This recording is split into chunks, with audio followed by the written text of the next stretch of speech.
Welcome to the replay. We'll see how this goes. We might just wait, see if anyone actually turns up, because I'd like to have a bit of a dialogue here, hopefully. So if you can hear me, just give me a thumbs up so I know that you can hear me okay. And I want to talk about life and what's really going on and how we got here and origins and some interesting things, and let's kind of work out. Let's ask ourselves some questions. Hey, Shauna. Hey, Joe. Because I think this question is something that nobody is really asking themselves, and no one really talks about. I mean, there's just we live in a very non-philosophical age where nobody's really talking about anything that's deep and interesting. And for me, the origins of humanity, the origins of material, of everything, has always been of enormous interest to me. I've always wanted to know how we got here. What is behind all of this? What does all this mean? Why is it here? Why is it important? How did we get here? And I think one of the big things in that question for me is the fact that I don't believe in the theory of evolution. They're talking about Darwinism or neo-Darwinism. The theory of evolution was an interesting idea, and it certainly wasn't Darwin that first gave us that idea either. But even Darwin saw the tremendous problems with his own theory, and actually provided disclaimers of a sort in Origin of Species, where on the Origin of Species, where he said he explained there were major problems with, like, the creation of the eye, for example. He actually said if it could ever be shown that anything could not have arisen through slight successive modifications, then my theory would absolutely break down. And today we have a growing number of irreducibly complex machines in nature, and so that's highly interesting to me. The fossil record certainly doesn't give the idea of neo-Darwinian evolution. The Cambrian explosion didn't go away. This problem has never been resolved, right? The problem of the Cambrian explosion. And it used to be trendy to talk about the Cambrian explosion, 30 years ago, but now it's kind of like, well, okay, so what? And it's like, no, it's a big question. So if you're young, if you're under 30, then you probably didn't hear much about the Cambrian explosion when you're in high school, and that's because it's just scientists are just wanting to move on, and we can't. Like, there are genuine questions here about the fossil record that speak so loudly against the idea of neo-Darwinian evolution. And so and there's so many other reasons: the lack of information in the genome, the growing level of knowledge around DNA, and our knowledge of DNA continues to grow, and we're starting to see that. I think two things of some importance. One is there's hardly any information in DNA, and this is what was really surprising. We talk about 26 volumes of data, but it's there's actually not that much information in DNA. And we thought there'd be a lot more than what there really is. And so it's very interesting. There's a lot of replication, a lot of duplication in our DNA. And DNA is almost solely instructions for the encoding of proteins and little else. This is very interesting. So, for example, we don't know, we can watch an organism grow under a microscope without killing it. We can watch it grow to a point anyway. And so we can see the organism coming together. We can see organelle being built, and we can do all kinds of interesting experiments at this level.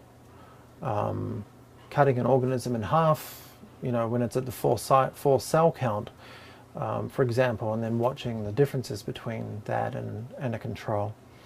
But when we watch this organism growing, what we don't see is where's the instructions for making all of that happen. Remember what I said, that the majority of the information in DNA is simply the encoding of proteins, right? And so a protein gets coded for, the protein gets created, comes out of a ribosome, folded up, ready for use. And then what? Then what happens to that protein, right? Let alone, where's the instruction code for actually the whole process of creating the protein?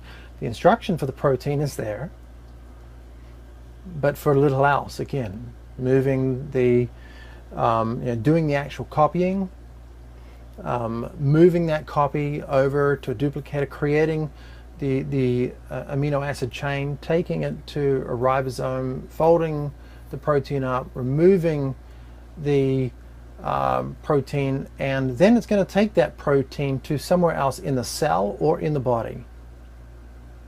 And where's the instruction code for that? How does it know how to do that? It's showing some level of intelligence, right, at a cellular level, and yet, what's driving it? Is there an instruction somewhere? Is there where is the biochemical instructions for anything that happens inside the cell? This is the great problem, and we don't talk about these problems because this theory of evolution has become so dominant in Western culture that you can't ask these questions without someone saying you're a creationist or you're a religious person. I'm not religious. I'm not a Christian. I am not a creationist. I do not believe in evolution because I have been a student of the sciences since I was a kid. I won second prize in the Auckland Science Expo. I won my high school senior science award trophy. I was a science whiz kid in school. I was going to be a chemist. I've always had an interest and a passion for the sciences. I've kept my nose in the books. I mean, everyone that knows me knows. I mean, I read like a library, and I've paid attention to the science my whole life. I can't believe in the theory of evolution because the holes in the theory are not just gapingly wide, but there is an abundance of data that absolutely disproves the theory of evolution. We didn't evolve. We didn't evolve from lower organisms to what we are today. We somehow ended up in these bodies at this time, pretty much exactly as we are now. Something or someone somehow put us here. We didn't evolve, right?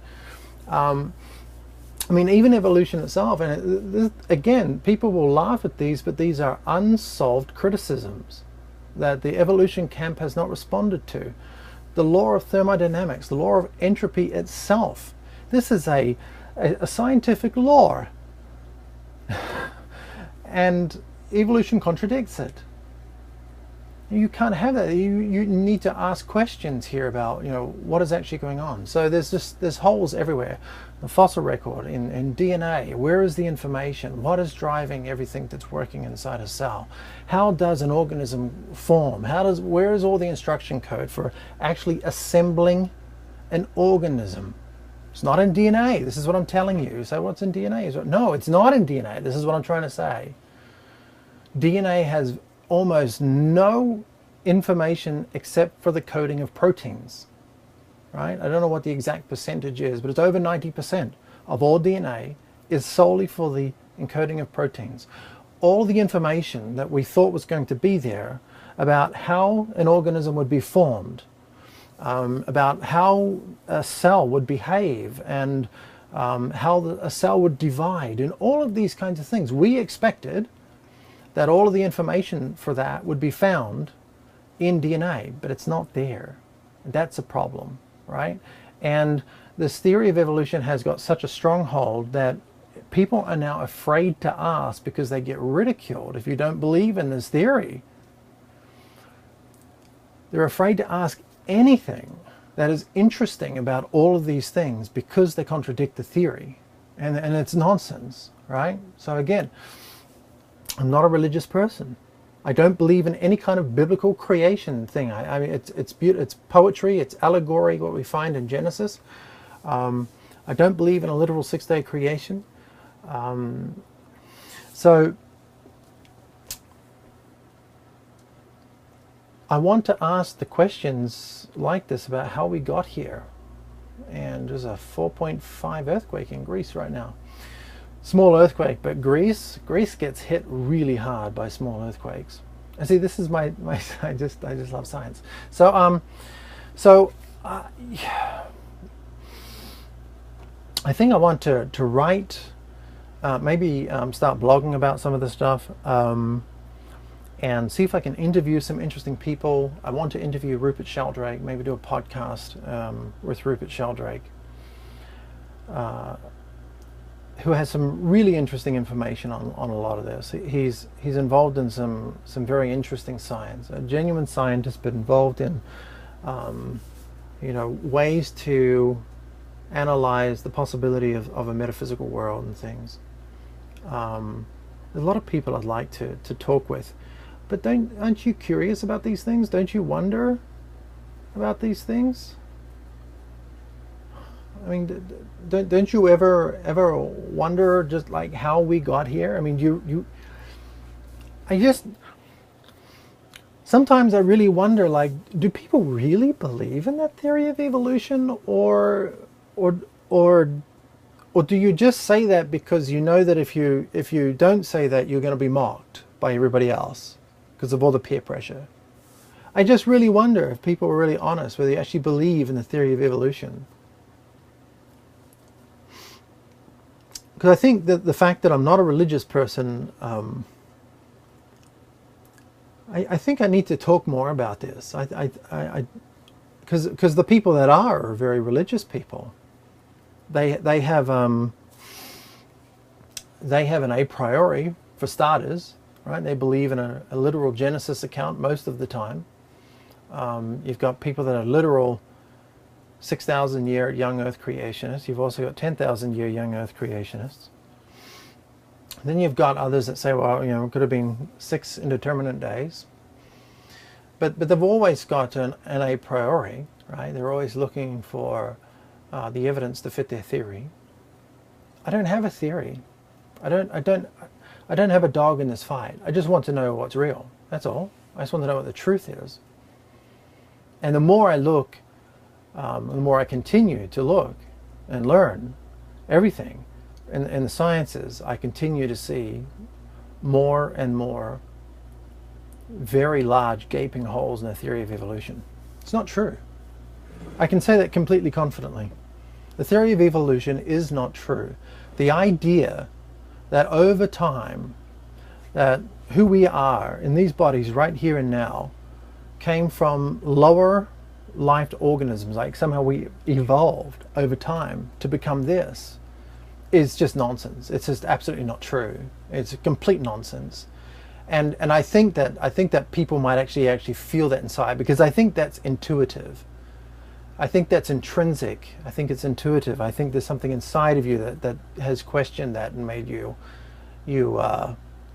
doubt that. But you have to go along with it because everybody else does. And if you don't, then you're considered a fool. And if you're a religious person, then then it's kind of a double whammy, isn't it? Because then they're going to mock you. See, that's because you're a Christian. So I want to start asking those questions, and I think that we're going to. I think I'm going to create a podcast and start to see if I can interview some of these interesting people and talk about these things, not just about evolution, but all kinds of things.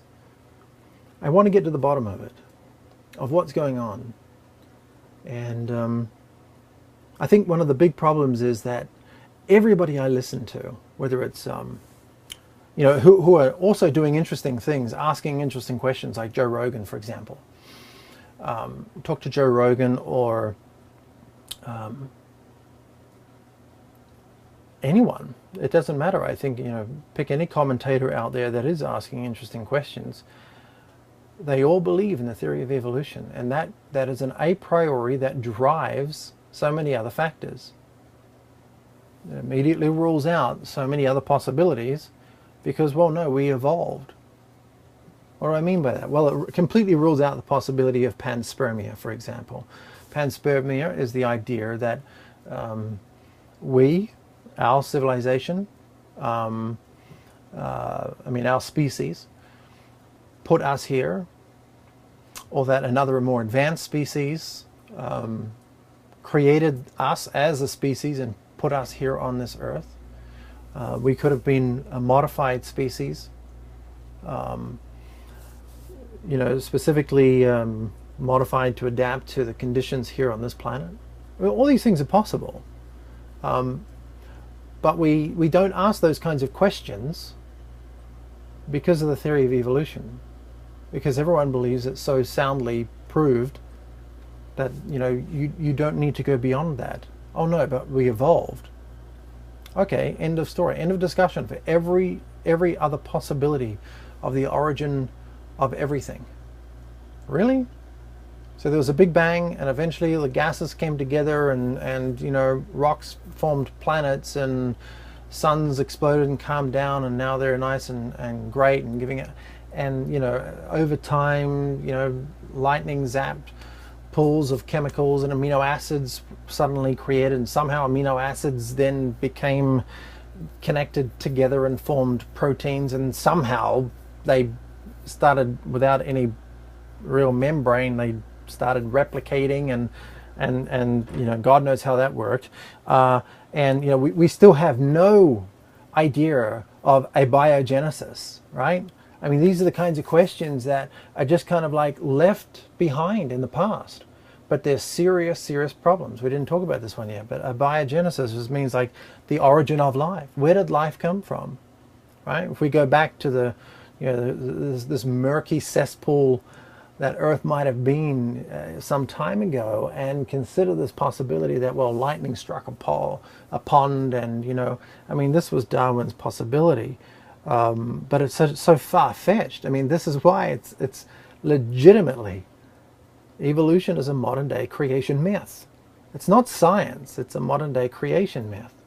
Now, you look at the parallels between any creation myth that's out there and the theory of evolution. When we go back to abiogenesis, like, how did life first form? Well, lightning hit a pond, and in that pond with the right chemicals that they bonded together and formed amino acids. Okay, great.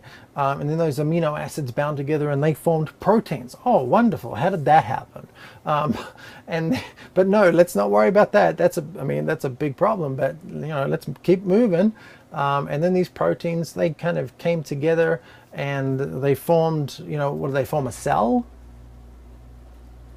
I mean, is there a life and replication without first the outside protein walls of a cell? I mean, these things are created today because they're, as we thought in DNA, that there were instruction code that would put all of these things together. But when we go back to the primordial ocean, what was there? Was there any information source? What was instructing these proteins to form like this and to become life? See, this breaks known scientific laws. This is against the law of entropy. That cannot happen. And so the fundamentals of the theory of evolution is built on mythology. It's not built on science. And it seems like nobody is willing to talk about this. Probably for fear that they're going to be, considered a religious person, a religious nutcase. But I'm not religious. I just want to know how we got here. Hey Nathan, good to see you.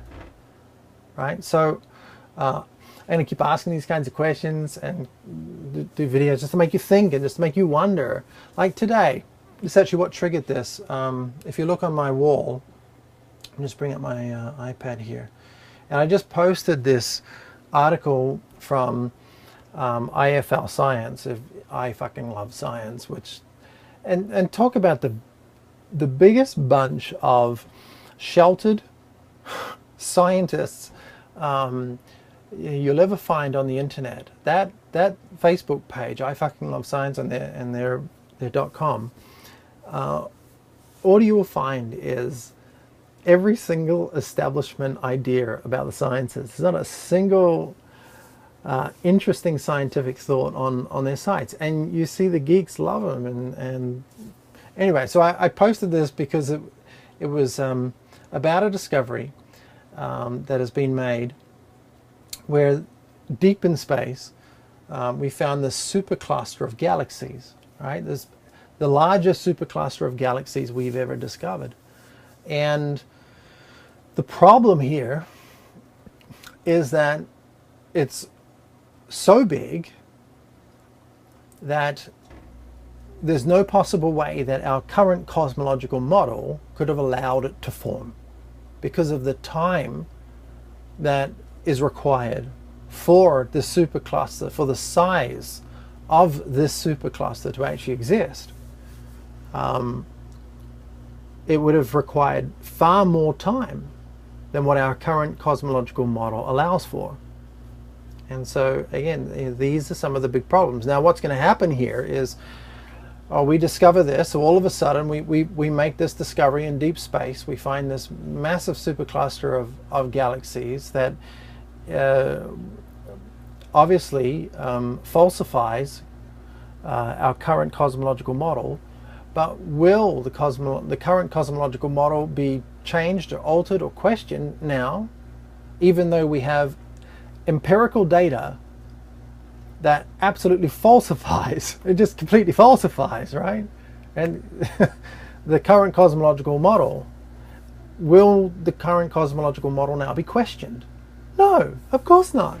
And this is actually the reason I wanted to do this video. I forgot when we started, but when you look at things like this, you begin to see that science isn't changing. The big questions are not being asked, right? Science has locked in to this theory of evolution that it's been telling people for a long time. It's a modern day creation myth. It's not science.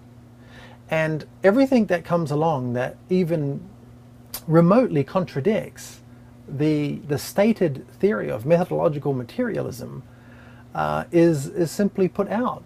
For a long time, physics, quantum physics, and theoretical physics was lampooned in the sciences because people started postulating these crazy ideas about particles, and methodological materialists thought they were just mocking these people. Could you imagine that today? Someone like Stephen Hawking just being mocked as like a pseudoscientist. That's what they were doing. And then we developed the technology to start to detect particles. And now our current level of information and knowledge about the quanta, nobody would dare mock a physicist. That's absurd. So it's one of the rare areas in the sciences where something has come along and has successfully been able to challenge the status quo in the sciences. And because it was just completely unavoidable, you couldn't avoid it, right? The science of physics and theoretical physics just exploded. Okay, so but when you see things like this, what you're going to notice, and you can watch this, you can just keep it, look out for it for the rest of your life, and you'll see that how long will it take now before people start to question the current cosmological model, even though today, right, they're admitting that it has just been falsified.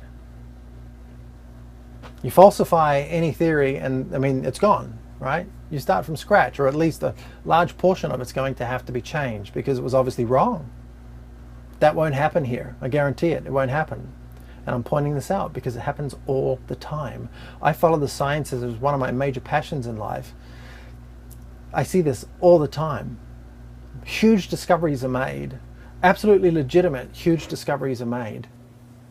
and it doesn't budge the current theories on how the world came into being, even though they have massive implications toward it. Happens over and over, right?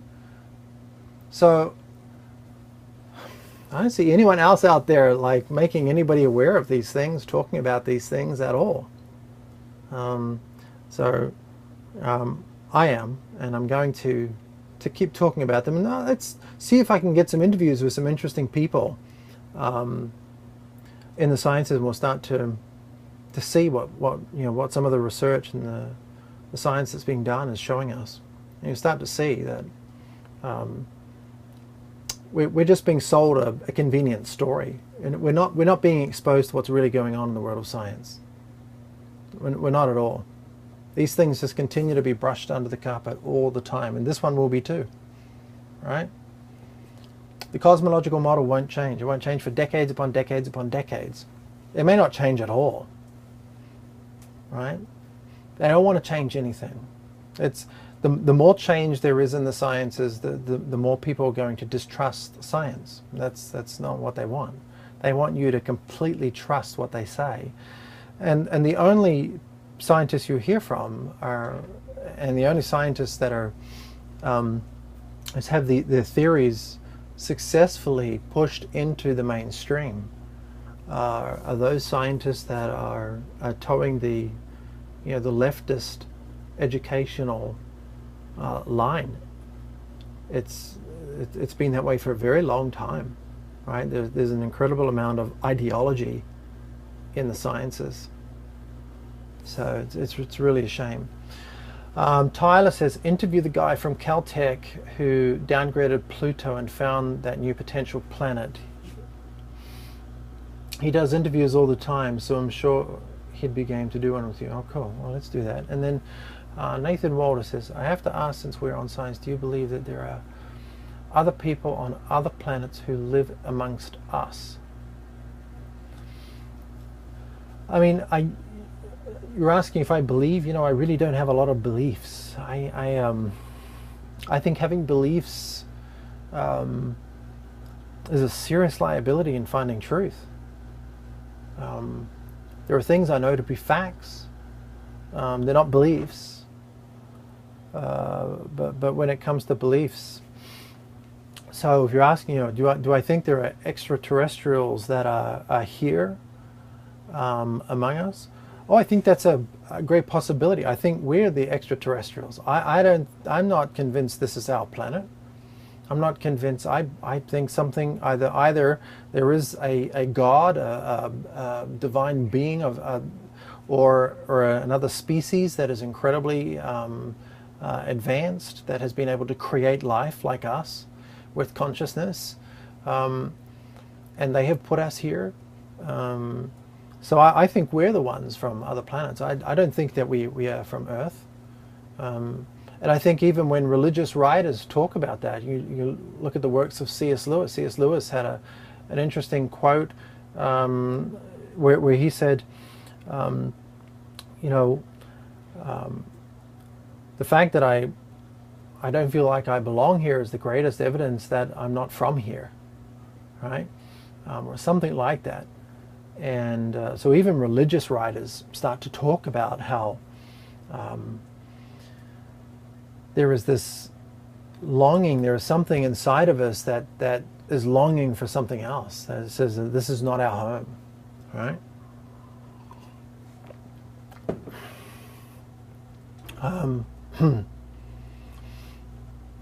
What do you think about the marine mammal theory, which suggests we came from the ocean, which is why we have semi-webbed fingers and apes do not? I find it very interesting. No, we didn't evolve. I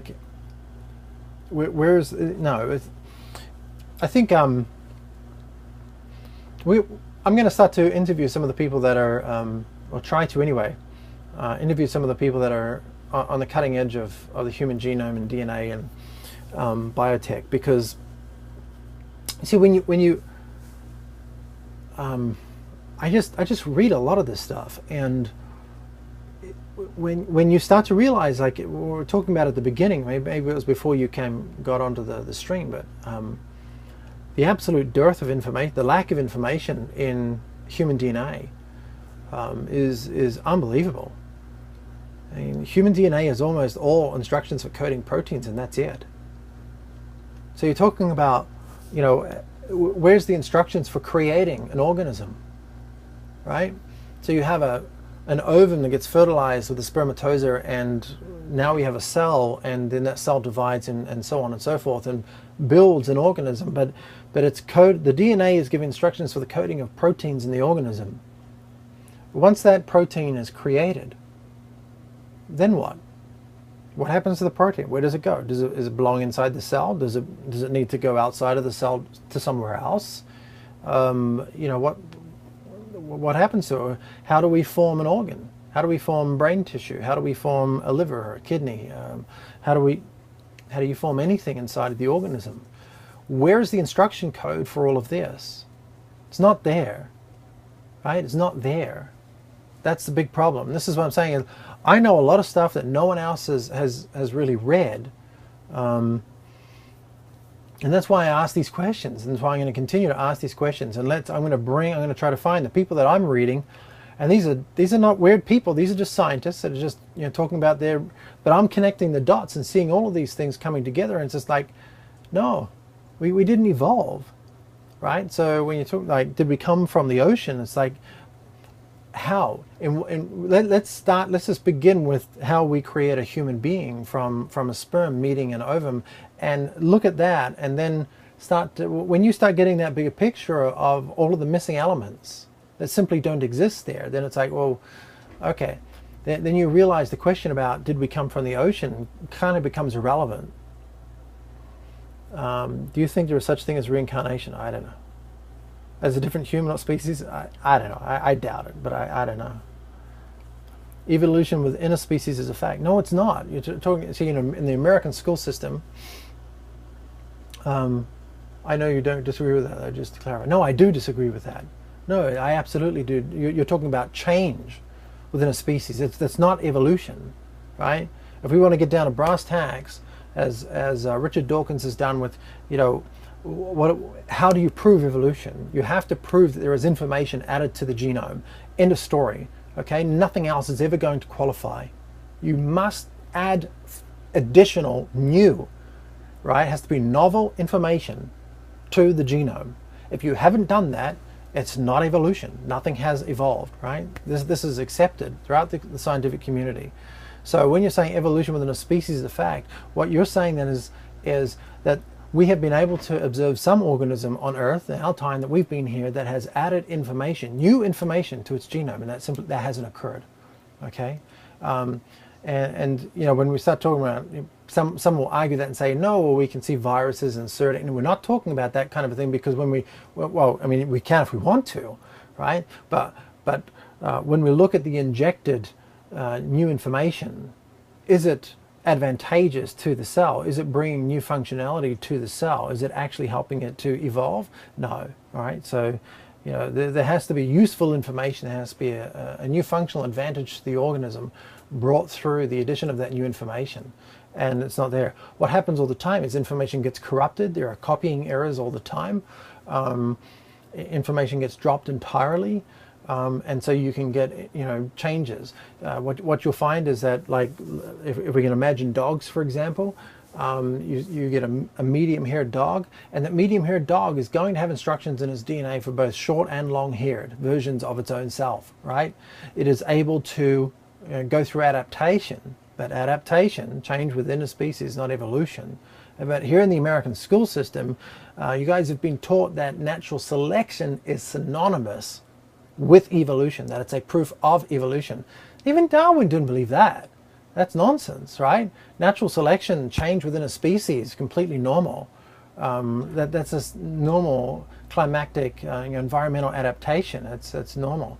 But has there been a functional advantage to the organism plus new information added to the genome? And the answer in every single case, error in the history of science, is no. That's a big problem. So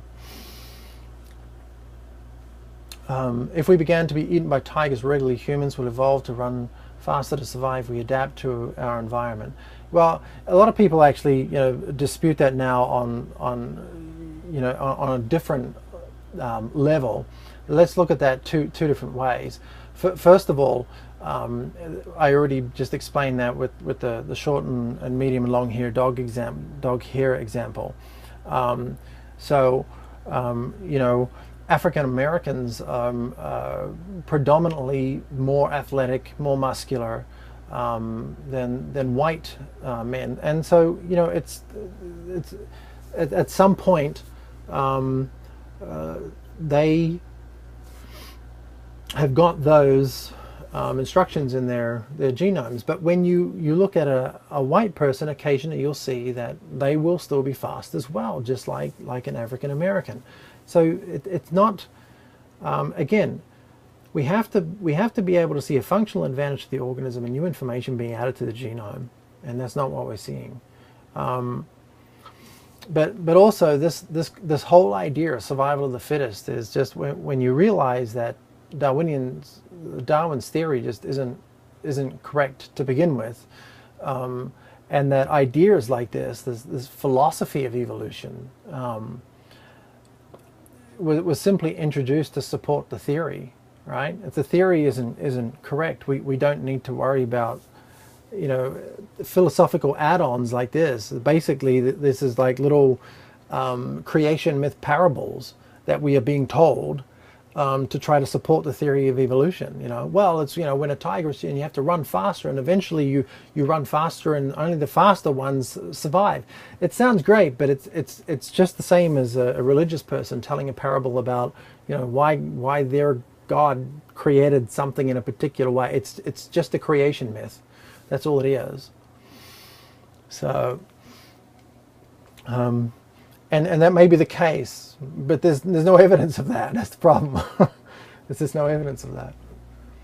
So anyway, I want to ask these questions. I'm going to, you know, I'm writing a book on this. It won't be up for a very long time, many years, because I have so much I want to explore before I feel that I could put something together in one package. But I think I'm going to start a podcast, and maybe interview people every so often, and just start asking the questions that no one's asking, and try to connect some of the dots that, you know, from the pieces that I can see that I think most people just aren't interested in things. They, you know, if your a priori is that evolution is a fact, then everything you're going to look at is always going to come back to that a priori, right? That belief, that box, and you're simply going to somehow fit it into that box. Oh, well, okay, but I'll jam it in there somehow, right? We've got to do a better job than that. We've got to ask harder questions than that. So we start asking the hard question, what is there to be afraid of? I'm not promoting, I'm not a religious person, I'm not promoting any kind of religion or idea, I just have questions, right? And, you know, and I'll share, you know, just to end this, like where my thinking points to a lot of the time, and I don't believe this, but I think it's far more plausible than what most people give credit, and that is, I think that we were brought here by ourselves. I think that we exist outside of just this population here on Earth, and that we were probably brought to this Earth and populated it, and pretty recently. And I think that when you look at the mythology of a lot of the ancient cultures, it seems to suggest that. It seems to suggest that is how we got here, right? I think that's probably how we got here. That would, if, you know, I don't think it's as implausible as what other people suggest, right? It has a name, it's called panspermia, but I don't believe in panspermia. I just think it's an interesting idea, and I just think it should be thought about a lot more than it really is, right? I think it's very possible that we put ourselves here, but not this group of people, and maybe some of them are still here. I mean, that's a possibility too, but I don't believe we evolved, and I think there's way too much evidence to prove that evolution is just complete nonsense. It's, you know, the fossil record itself disproves evolution. The Cambrian explosion has never been explained. So anyway, I'll leave it at that. I'm going to keep doing this. I'll make some podcasts, and we'll interview some people, and we'll just ask some questions, and bring your questions, and bring other interesting people that want to talk about these kinds of things. Let's have some fun and explore these things. I don't have a dog in the fight, right? I don't have a belief about this. I don't have a belief system, right? I have no interest in, like, I'm not trying to promote my beliefs because I don't have any. I just have questions. I just want to ask questions and see what others think, and you know, let's get some interesting people on a podcast on the phone and talk to them, and you know, and I guess this is just what I'm going to do for the next few years, and this is really going to be a big focus of mine. I'm hungry to know why. What is all this? How did we get here? What does this all mean? Right? I think it's an important question. I don't think it's one this society is asking at all. I don't see that anywhere, right? So, and it's because you're either a Christian who believes in this creation model, God put us here, that's it, or you're an evolutionist who believes that we evolve slowly over time, and it's like you're either in one of these two camps. And I look at both of these ideas and go, they're both completely implausible. Let's keep looking. Let's look at the big picture that we have right now, and what other dots could we connect? What other possible scenarios might exist that could have you know, been the reason for us being here right now? And that's what I want to look at. So I hope you'll join me. All right. You have a great night, and thanks so many for watching. All right. Give me a thumbs up if you like this. All right. Good night.